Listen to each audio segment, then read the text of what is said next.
Hi, it's Dr. Badger here. I want to take a moment to go over some generic instructions I give every patient when we're getting ready to do the Esteem process and giving you a brand new smile, your new life-changing event.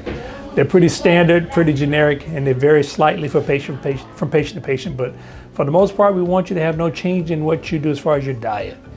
We want you to have a lot of fluids. We want to make sure that if we give you any preoperative medication, or if you have some medication that your physician has prescribed for you, that you do not change that regimen unless otherwise stated. If we give you antibiotics prior to, we'd like for you to please tell us on the day of if you've taken those antibiotics.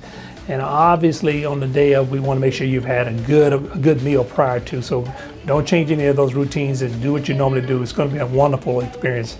Hopefully a life changer when you get to the end of the day. In the event that we've employed any type of sedation, we want you to take the medication the night before, and then definitely bring the medications with you to the practice, or again, following those instructions. Sometimes I have patients take the medication an hour or so before they get here, and if you do take those medications that will provide you some sedation, it's important, it's the absolute importance that you have someone bring you in for your safety, for the safety of the public who's out there driving around.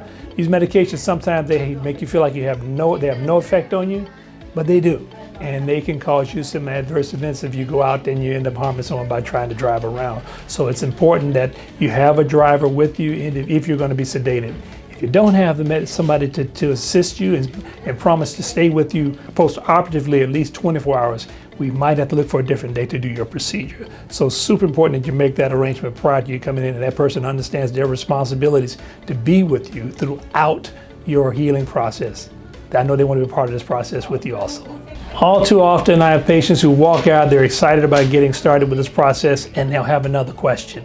Or a question comes up when someone who their family member asks, what's going to happen in this situation or that situation. I want you to know that our phone is always open and available to you for the call.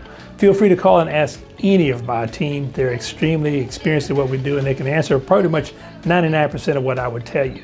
So if you have questions prior to the procedure, we want you to reach out. We want to have those questions. You can email us, or you can call the office directly. Ask for Mara, ask for Angela, ask for Ida, or ask for Christina. If it's a financial question, they're happy to answer those questions as well. So please give us a call with any questions prior to your procedure.